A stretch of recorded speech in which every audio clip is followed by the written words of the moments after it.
Okay, so we know what you're doing now, and we know a few transferable skills. We come back to that, but let's start maybe a little bit earlier. So, you know, you were postdocs, you did your PhD.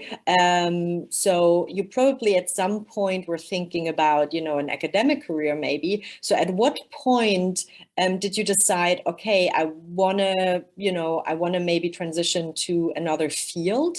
And how was that the business sector, and how did you find your company? How was this whole decision-making process when you were still in academia? What was going on in your head, Eva? Yeah, well, it's a complicated question. I could probably talk about this for much more than the given time. But to sum it up, I think I probably had this nagging feeling for a while, like I should be doing something else. I'm not super happy, but I don't know what I'm supposed to do. And also I was quite successful being a postdoc, so I didn't really have the urge, like I was never unemployed. I always had funding. So there wasn't this external pressure that forced me out, which is obviously fortunate. And I was happy about it, but also kind of left me in this unsecure, undecided feeling for a while. And also I had quite an amazing time being a postdoc in Australia. I just loved living in Australia. It was nice, I had a great lab, but I was still, despite this great lab environment, I wasn't really happy with the task and the research. And then I kind of always thought, well, I should probably be doing something else, but I don't know what. And then once I decided I want to move back to Germany, I also realized, well, I don't want to be a professor, and was very puzzled for a while. What else can you do in Germany? Because there's not much more, there are not many other academic roles than being a professor. And I had a couple of interviews. I didn't really want to do it. They also didn't want me, but I also was really happy that they didn't want me. And I think then I was so frustrated at a point that I actually started taking action. In retrospect, as always, you could have started years earlier, but I did it back then once I moved back to Germany, and then proactively sourced out information and got started and really made the decision. And once I made the decision, it was all kind of getting it done and finding a job. But the decision process took quite a while, I would say. Yeah, but I think that's actually quite important that you at some point make a decision, and also maybe give yourself a timeline to make a decision, because then it just becomes a lot easier, right? And you're not in this limbo and you're maybe. Yeah. How was it for you, Silvia? For me, it wasn't very hard. I always had this idea, like I always wanted to gain as much knowledge as possible in university, and I really enjoyed that time, but I always wanted to apply that knowledge then in industry. I always was kind of attracted by industry, like you have an immediate impact, at least in my field, you have fast results, and I always found that very appealing. And so I never really saw myself staying in academia. And then also as I moved through the process, that never really changed. So I then just took all the nice memories and everything from academia, and I certainly learned a lot. Like I'm in a much different position now than I was, like, I don't know, 10 years ago. And but I'm very happy now that I collected all these skills and knowledge, and now I can really apply them in industry. So yeah. So often a question that we often get is that, okay, even once I made the decision and I say, okay, I want to do something else. So there are all these options. I mean, yeah, there's even the business sector, but there would be other sectors as well. There are bunch of companies. Most of the companies we probably have never heard of. I guess I've never heard of Eva-Maria's company before, or the Döhler Group is also not something that, you know, you hear about every day. So how did you figure out or find companies or job titles? How did you go about that? Eva, maybe start with Eva. Yeah. It's actually something I found really hard myself, and it took me a while to figure it out. So I use LinkedIn as a main platform. There might be other options, but I just found LinkedIn comprehensive, and yeah, just stayed with that. So I created lots of alerts to everything that sounded remotely interesting or probably relevant. I somehow focused on life science just because it's it always interested me. My bachelor's was in health and sports management. So I was kind of liked life science health fields. So I looked into jobs in this area also, but also had job alerts for other things like user experience researcher or anything that's somewhat related to, well, cognitive research in the very medical research, life science, in the very broad range. So I started very broad and then tuned it down a little bit. Once I read a couple of job descriptions, you learn the terms, the buzzwords they use, the things they look for. And this is also how I came about medical writing. I didn't even know what that is. I never heard about the job, the role. It wasn't my dream to become a medical writer, but I added it to my list. And then at some stage, yeah, a job came up, and then I invested a bit more time to learn more about, well, what is a medical writer actually.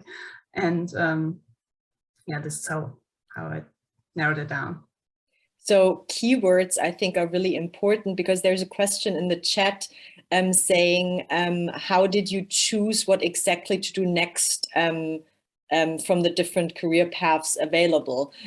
So I think once you decided, okay, you know, I have these certain keywords, these are things that are I'm interested in, and then I think you start your research, and then you probably find more and more other words that you can use, or job titles that pop up that you didn't hear before. So it's like a bit of a process. Maybe Eva-Maria, can you elaborate a little bit about how you used LinkedIn for that? How you, like, specifically what you concretely did on LinkedIn? Yeah, so one thing obviously is getting my profile up to speed a bit. So changing it from an almost non-existing profile, slightly academic, to maybe a little bit more non-academic. So I had more detailed descriptions about my jobs and the tasks I've done in the past. So saying project management, involving this and this in this research project. Well, you can source out my LinkedIn profile. And also, like, my ambition is, my main goal is like a little title section, but I wasn't really comfortable with this in the first place, but I guess it's good to, like, present yourself a bit more than this is my name and this is my title and this is my academic achievements. And then I started probably looking for jobs. So on the job button in LinkedIn, typed in, I can't remember where I started. So I was looking into data management, because I realized I like data as well. But you hear already from what I'm saying now, and I was really confused. Like, I had very many ideas about what I could do, but I wasn't really sure what I'm good at, or am I good enough?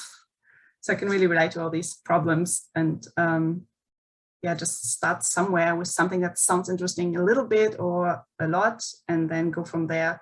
And I talked to many people that really helped me as well. We'll probably get to this later, but yeah, just connect to people and speak to other people who have the same experience. Silvia, did you know that the Döhler Group existed before you applied, or how did you find them? Right. No, I did not know them, even though they're actually quite big. And a global company with like around 8,000 employees, and they're in the food sector. And I have been studying process engineering in the food sector for about 10 years, and I have never heard of them before. And that's actually a very good point, because I think the most important thing is really to talk to people, to use your network. And that's what I did. Just I talked to everybody. I let everybody know that I'm on the job hunt, and also get some input from them, like where do they work, what companies, and maybe there is a position available or something. In my case, it was hard because I didn't have a network at all in Germany. I've been abroad for 10 years. So it was really a complete fresh start, and it was complete coincidence. And I think that's what makes job hunting uncomfortable at times, because so little is under your control, actually. That's what I believe. So I have told everybody I'm on the job hunt, and then actually a former supervisor of mine from like 8 years ago, we are in touch maybe once or twice a year by email. I just let him know, yeah, I'm looking for a job. And then this person, he went to a conference and he met somebody from Döhler, and that person from Döhler said, yeah, we're looking for people. And then my former supervisor said that, oh yeah, I know somebody. And then he got us in touch, and eventually I got the position. And it's like completely coincidence, completely random. And there were actually people I was in touch with who knew me much better, who had a job available, who I thought would be more likely to help me and more likely for me to find a job. And that didn't end up with me getting a job. So it's completely random, and like the most unlikely things you do might end up in a job. So just do everything, talk to everybody, and then just by quantity, really, something will turn up. And for me, that's how I got the job in Döhler, and that was really, it was perfect. It's the perfect job, and I was so, yeah, but it was pure coincidence. And sometimes looking back at that is scary, because if that coincidence hadn't happened, I wouldn't have gotten the job. So yeah. Yeah, maybe another job, who knows? Yeah. We have a little question regarding the job alerts, Eva, that you were talking about. Where did you create these alerts? Yeah, I did these in LinkedIn at first, and then also there are also some local Munich life science hub thingy alerts. I then also use this in addition, but mainly LinkedIn. And we were just talking a little bit about, you know, talking to lots of people. Did you also talk to people that you didn't know, like the classical informational interview where you approach people that maybe pop up because you typed in a keyword? Did one of you do that as well? Yeah. And how did that go? How did you identify and approach people? I looked for people at the company I was interested in and the role I was interested in. It's not where I work now, but that's regardless of this. And I looked for people who did postdoc positions before, because I thought, well, I want to write to someone who I could relate to, and I also want them to relate to me. So I basically described my problem or my situation. I'm a postdoc, I want to transition. Are you happy to talk? I saw you did a postdoc as well. Are you happy to talk to me about your experience? And both the people I wrote to got back to me, and we spoke on the telephone. And you chatted, and that was also super helpful in a way. Did you learn a bit more about, you know, the company itself, or also the skills you need, or what kind of questions did you ask?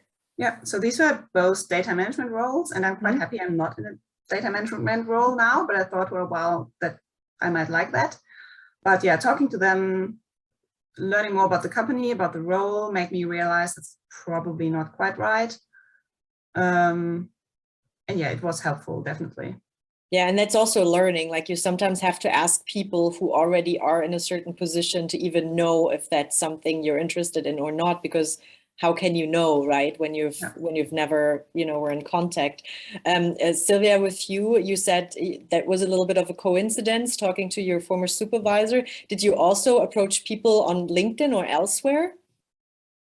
Yeah, so I led many informational interviews with all sorts of people, contact them also, like Eva-Maria just mentioned, just random people. But I also took advantage of all other resources there are. I mean, with the GSO, and I went to the GAIN conference, and I browsed online. I applied like everywhere, just anonymously. I talked to, there was actually a mentoring program at the University of California where I was a postdoc.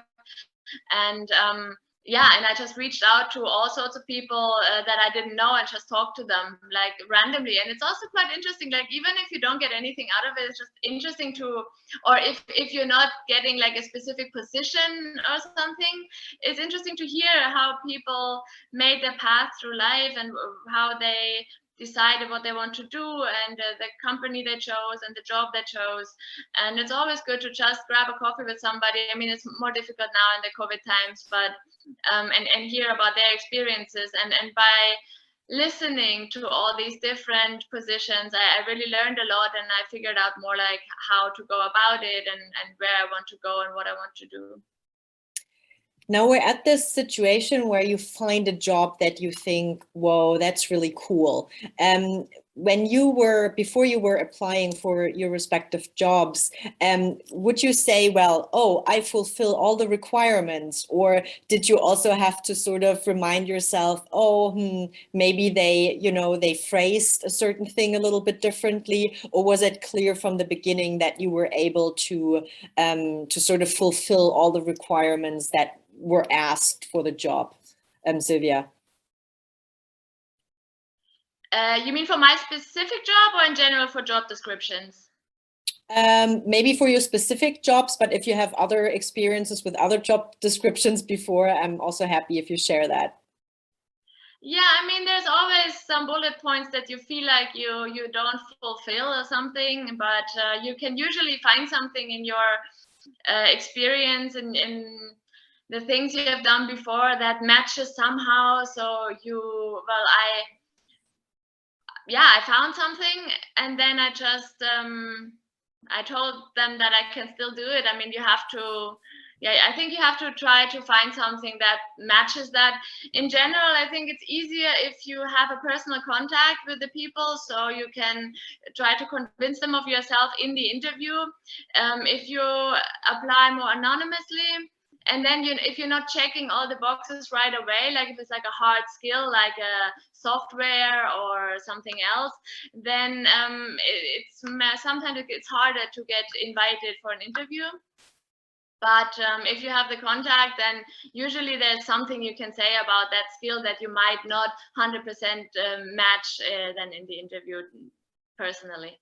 Yeah, therefore, I think maybe the informational interviews are also helpful because you already were in contact with someone from the company, and they can be sort of an advocate for you in a way. Yeah.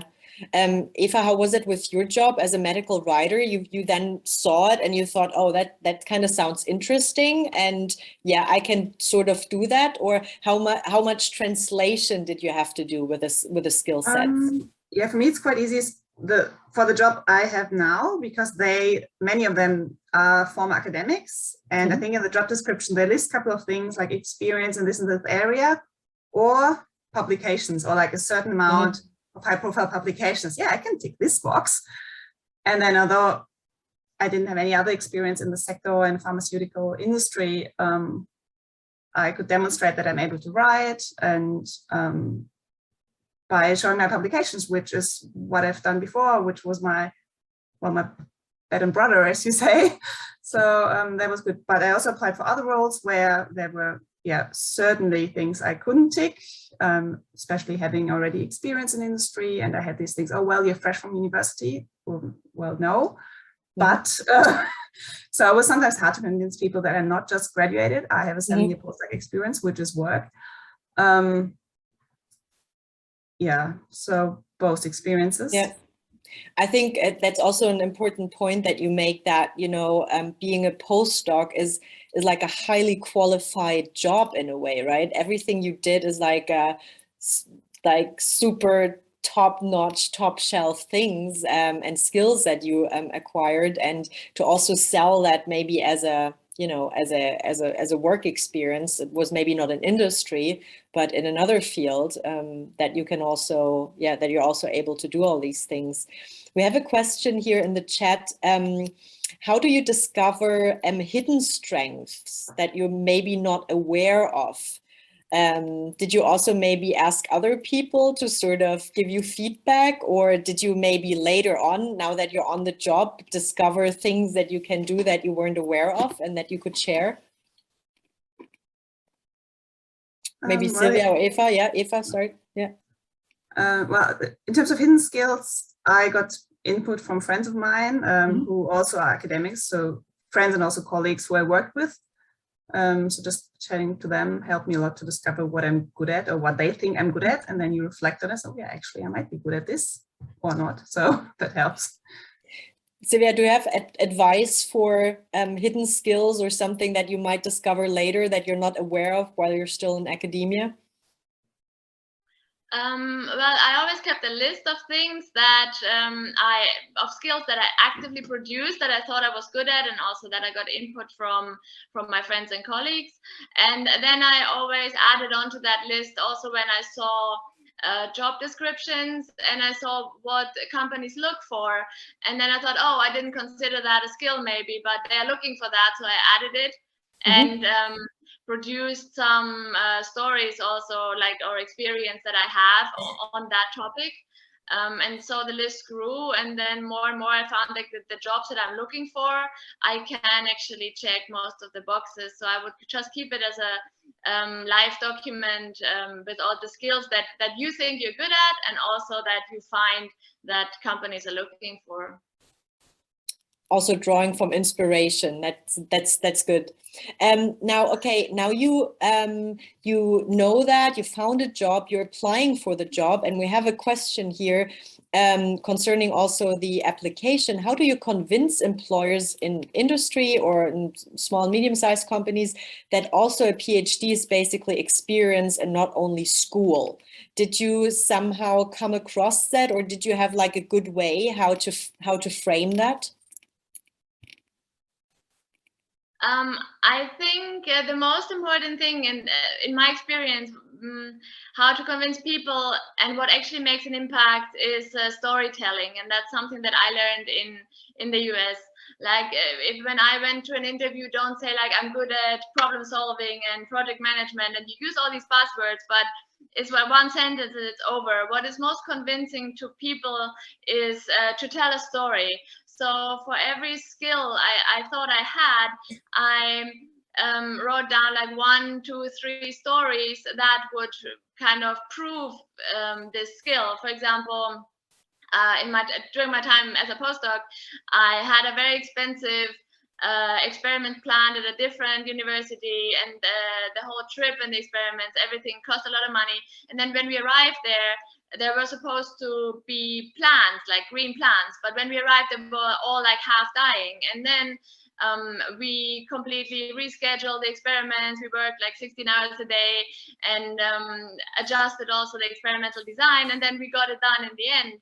And when you tell a story like that in an interview, then it shows like, okay, so you're good at problem solving and project management, you're very efficient, you're hardworking when you have to be. And that kind of leaves an impact with the interviewers. And I also found that like when I applied that method in an interview, that's really what I found. And then they can see that you have these skills rather than you just saying you have these skills. So I think that's really important. Yeah, you have immediate proof in a way through a story, right? Yeah, that's maybe also also an answer to the question, how do you convince potential employers of your skills if you have been a postdoc for a long time, say 8 years? I think it's probably also tell a good story, right? Or Eva, what would you say? Yeah, so I did 7 years postdocing with a bit of maternity leave in between. But yeah, it's really to tell them what you've done. Like I've done so many different projects with different collaborators internationally, locally. And then you just describe what you've done, and that you led a project, that you delegated tasks, that you got funding, you managed the budgeting, you had students, or I wouldn't call them students in an interview, you probably say you had co-workers you managed or you supervised. But describe this as an experience and not just list it up, but really, yeah, as Silvia said, give examples or make the story. Yeah. Do you think that age is a deal breaker for finding a job, like when you're older? I don't know what that even means, but you know, what's your take on that? I don't know. I hope not. At least, well, I don't know. I mean, there's research showing that it's harder for people 50 plus finding new jobs in general. So it is probably a deal breaker in a way, but it doesn't have to be, because if you're 50, you probably have a lot of experience in life as well. It's in academia, and you probably worked something else before as well.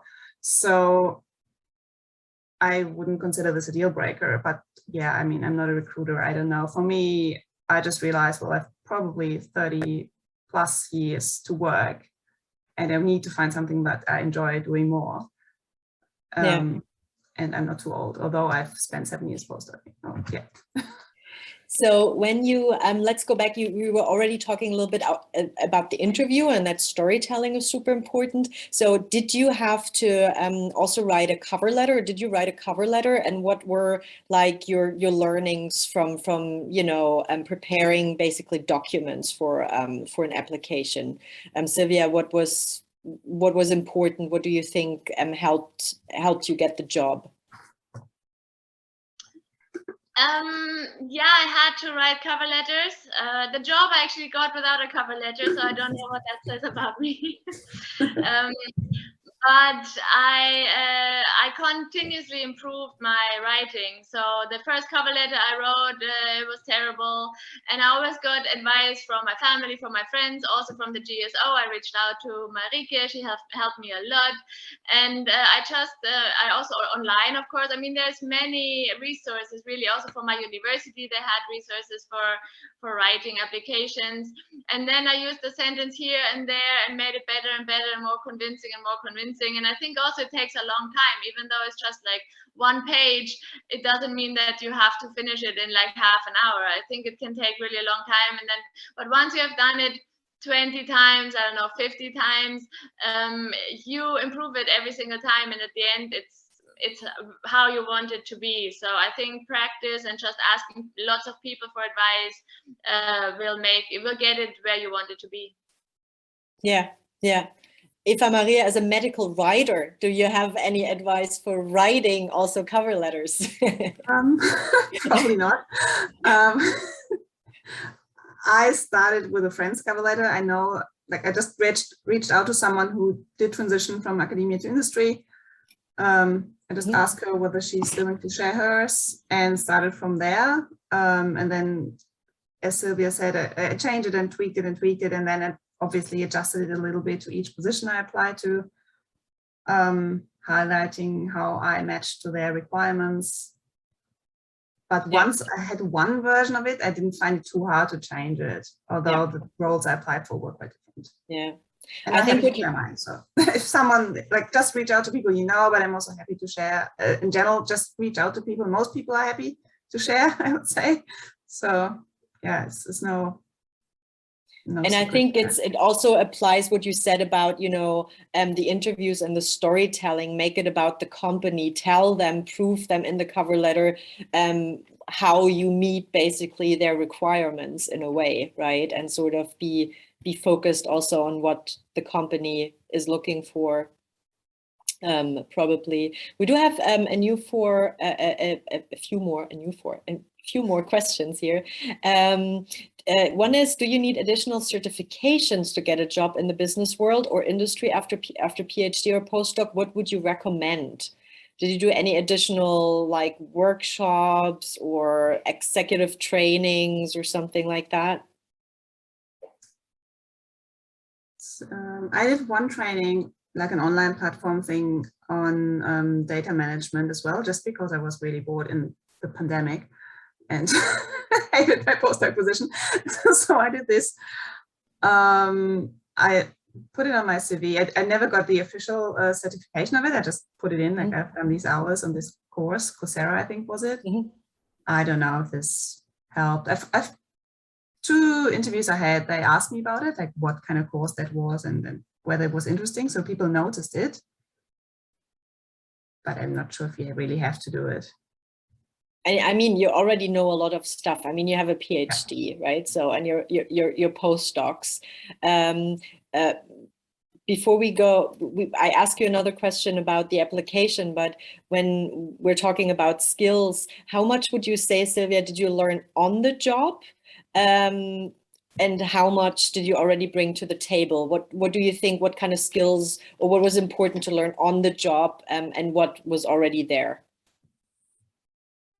I think what you said, I think a lot is already there, because sometimes, like, I felt like whenever I got a rejection, I felt like, oh, I wasn't good enough, but it's not like that. And we have so many skills from our PhD and the postdoc, and it's actually all there. And I don't think you need any additional qualifications, because that's never ending, because you can always do more. Of course, I also tried during my entire time always to do like a workshop here and learn something new, and join, like I was in like a Leaders for the Future fellow at my university, and I try to join these programs just because they're interesting, but also at that point in time where you are right now, I think you have acquired enough skills to apply for a job. So don't get lost into wanting to learn more, because it's perfectly fine, I think, where you are right now.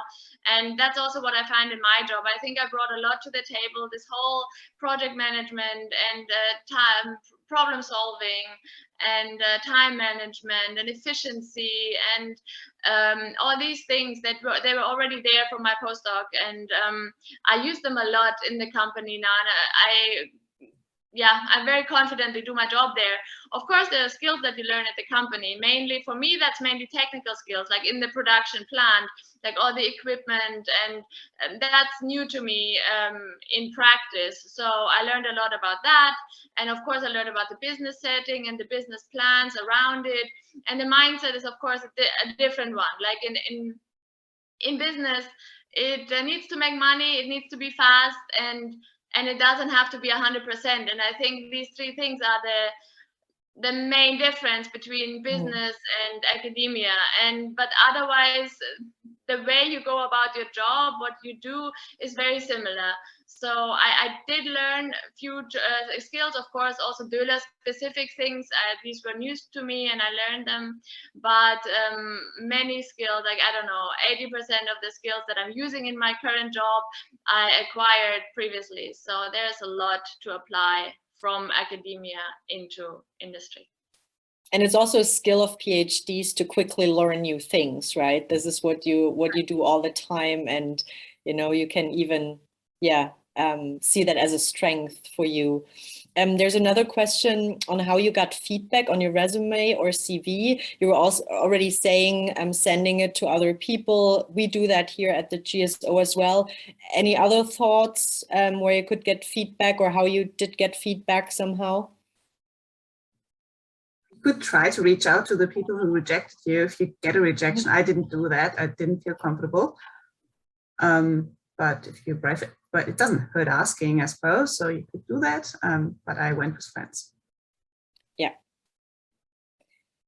There's another question. I heard from many people that it's easier or better to leave academia after the PhD and not do a postdoc. I think it's probably, again, all about the story, right? How you sell it and how you tell the story. Silvia, any thoughts on that? Yeah, I think it's very individual, and I personally wouldn't agree. I did a 2 years postdoc and it was amazing. I loved it and I had a great time. It was like an additional experience somewhere else. And so I would not want to miss that. And I also don't think it hindered me in getting a job. On the contrary, you actually have some more time. You gain more experience, and also, like, if you, for example, published and like your work from your PhD, it might only pay off. It might take a year or two until it's actually you have the citations and so on. So that might also give you that to show to your employer, you were successful in academia and now you want to be successful in industry. Rather, if you just finished your PhD, everything is kind of might be like a blank slide, and then you might not have the things to show that you want to show. So it can also be an advantage to like give your PhD time to mature and to be visible to employers. So yeah, I wouldn't say that. So it's perfectly fine to do a postdoc and then go into industry. Absolutely. Mm-hmm. We're talking about, your CV and getting feedback and your cover letter and what you can do. And then let's say you're invited to an interview. Eva, how did you prepare for the interview, and what were your learnings? What kind of advice would you give yourself again when entering an interview? So yeah, how I prepared, again, I talked to other people who've done it, which helped me a lot. So I think I've been well prepared, but then yeah, obviously you learn every time. You have to be prepared to talk about yourself, which sounds obvious, but you have to think about what do I want them to know about me? What am I going to tell them? And prepare that. Don't focus on your research. at all. They don't care about the details. They probably ask you, well, what was your PhD about? And you need to be prepared to say this in 1 or 2 sentences. And there won't be any follow-up question because they don't care about the details. So don't get lost in the details, which is hard sometimes to make it short because it's such an important thing for you. And then I also was worrying what they're going to ask me, why am I leaving? And they probably won't, because for them it's normal. They don't work in academia, so for them it's normal not to be working there. I think it's still important to think about these questions, like what's the motivation to work there or to leave in general. It's good to reflect on that, but yeah, it's unlikely to really come up in an interview, I think. Any advice from you, Silvia? Any additional advice? Something that you learned? In preparation for the interview? Yeah, and in the interview itself. Yeah, I think the most important thing is really the storytelling, to convince people and to have your stories ready for your skills. I think that's the most important thing. That was the most important thing for me to prepare for the interview process. Mm-hmm. And I think another interesting question is, like, let's say the interview went well, you know, you had a good story, you were brief, you were on point, they liked you, you're a good fit. At what point did you talk money? Like, how did you figure out, okay, how much can I earn in this position? What should I ask for? How am I not underselling myself? How did you approach that question? Like the whole salary negotiation, figuring that out? I found this difficult. I still find it difficult. I addressed it in every interview I had, because I thought there's no point of us having another interview in another round when they don't want to pay me. I mean, I wasn't asking for an extraordinary amount of money. I just wanted what I thought was right and fair. So I asked them what they would offer, and then obviously they asked back what I want. Mm-hmm. So you have to think about this, like some number game, some number you say when they ask. Yeah, and you have to think about this before. Did you do any research? Like, did you be able to ask people? Or I know there's like certain platforms where you can sort of see what the average salary in a certain field. Did you use something like that? Yeah, I looked a little bit, and I think what's that called again? I think Glassdoor and Kununu, something. Yeah. So I did look a little bit there, and then I also thought, well, what do I really want? And this was because I still had a 2-year postdoc position. Yeah. It wasn't like my contract wasn't ending, so at least I want my current salary. That's the minimal thing I want, because otherwise I could just hang in this boring postdoc and get the money and wait. So this was just for me personally. This was my kind of decision. I had to think about what do I want. Yeah, more is better, but in the end, I want a nicer job because I don't like my job. So this was my personal decision, that I don't value money that much, but I wanted enough to keep my lifestyle. And yeah. Anything else, Silvia, that you would suggest that was helpful for you? Yeah, I think it's a very important point, the money question, and many people don't like to talk about it so much. But what Eva-Maria said, you need to have something in your mind that you want. It's also actually an excellent question to ask people in informational interviews, like, what do you think I should ask for? And then, like, I collected many numbers from different people, and they were all around the same number. And then I stayed on the higher end of that, and I gave him a range. I said, that's what in the interview, like, this is what I would like to get. And then I asked them straight away, do you think this is realistic? Because I wasn't entirely sure what I can ask for in Germany, because I have been away for so long.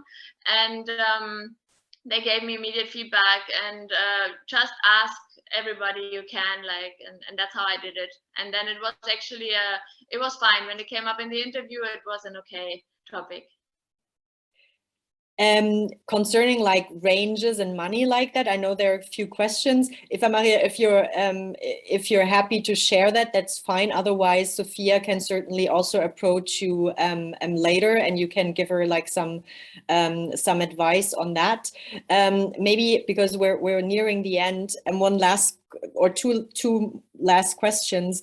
One is about work-life balance. I know you both have children, and you know, in academia, there are certain challenges that come with the academic lifestyle. How do you feel? How can you handle the whole work-life balance thing? And how is it different to academia, in your opinion or your experience? Want to go first, Silvia? Yeah. Sorry, I thought you wanted to go first. So I just had a child, my one and only son, 3 months ago, and I did it obviously when I already transitioned into industry. I think that I'm in a very comfortable position. There's actually a big advantage in Germany that you have maternity leave, you have parental leave, and that's really excellent. I mean, it almost feels unreal. And like before that, I was in the US, it would have been very different having a child there. So I always believe anything can be done, anything you want, you can make it work. But having it when you have a permanent position here in Germany, for example, is a very comfortable position to be in. That's my experience right now. The same for you, Eva? I had both my kids while still being an academic in Australia. So I had maternity leave 6 months each. While I was still working, while I was still publishing, while doing all the things that you do when you're an academic. So I somehow envy the mothers who have children now, or the parents, while being in my company, that, well, they're just on leave and they really don't work. This must be amazing. I haven't had this experience, but I think it must be nice. And even now with 2 little kids, mine are 1 and 3 years old, so still quite little, just being able to say, well, one is sick, sorry, I can't work. And then, you still feel bad because that's project work and you probably still help people. It's not that you don't care at all when you care about your job, but it's still different than in academia, I think. We had one more question before I forget it. How long was the process from you maybe thinking about, transitioning to the business sector and then signing your contract? Just roughly, what do you think? How much time was that roughly? Thinking probably a long time, maybe somehow since my PhD and more actively 2 years, but making the decision, like saying, okay, now I'm going to start, I changed my cover letter, I changed my CV, I reached out to people, to signing the contract was 5 months. Oh, wow. That's pretty quick. And for you, Silvia? So I always start things early so that I don't get stressed in the end. I contacted Mariki the first time in January, actually, and then I had my first interview in July. And then it took a while because the company was in Germany and I was in America, and actually my visa expired, so I couldn't travel. So until I did all the different rounds of interviews, it was until I signed the contract then in November, December. So it almost took a year until I actually signed the contract. So to avoid stress, I would just start early, preparing things, very slowly. That wasn't a very intense process. I just did a little bit every week, and that worked well for me. Yeah, I think that's important. See it as a process and start small. Don't see it as a huge task. Last question, Eva and Silvia, what was the best and the worst career advice that you've gotten from whoever? Is there a best and a worst career advice that you would like to share? Yeah, the best certainly for me was that the first post-academic job doesn't have to be my dream job. This takes out so much pressure. I think, I could go somewhere else if I don't like it. So I don't have to find perfect. This helped me a lot mentally. And the worst, probably people telling me, well, you're going to earn so much money when you leave academia. So I don't think that's important, at least not for me. I think it really depends on the field. You have to find a balance. But for me, it just a healthy work-life balance, a healthy work climate, and sufficient money. That really was my deal then. Thank you. And for you, Silvia, best and worst? Well, the best advice for me that really stayed in my mind all these years was the story of the lady and the tiger. So you have two doors, and basically behind one door is like the lady and like a princess and everything good and money and paradise. And behind the other door is the tiger who eats you. And I think it's important to recognize that decisions in life, it's also the same direction what Eva-Maria said. Decisions in life are not like that. It's not like you make the wrong decision and everything goes downhill and your life will completely collapse. I think you need to make a decision as well as you possibly can, and then it doesn't have to be the right one. And then if it's not ideal for you, you can rethink the situation, you can make a change, and you can make a new decision, and then eventually you will get where you want to be. And that was very important for me, that like the decision you make doesn't have to be like your perfect paradise right away. You know, you can change it. That's really good advice. You can go back. Like this is something I really had to tell myself and remind me it's possible to go back. It might sound difficult, but maybe it's not. There in Germany, there's, for instance, University of Applied Sciences that want people with industry experience. So if I really miss being an academic, I could turn around, tell a story why I did this little side trip at Capec. So that's just helped me mentally to not freak out. That's very uplifting, and that's a positive note that we're ending this webinar. Thank you so much, Eva-Maria and Silvia. That was super helpful. Thank you for taking the time and sharing your experiences. All of you, we will make a little article with all the advice and the insights from this webinar that we will share later on. You can also sign up to our newsletter. It's mostly in German, but we do also have on our website career resources in English. We also offer career advice if you need that. It costs money, but it's a very reasonable price. So you can check it out on our website. Yeah, we wish you all the best. Always remember, I think the percentage of unemployed academics in Germany is under 2%. So basically all of you will have a great job at some point. Thank you so much. Have a nice evening, and until next time. Bye. Thank you. Bye. Bye. Thanks for listening. Bye.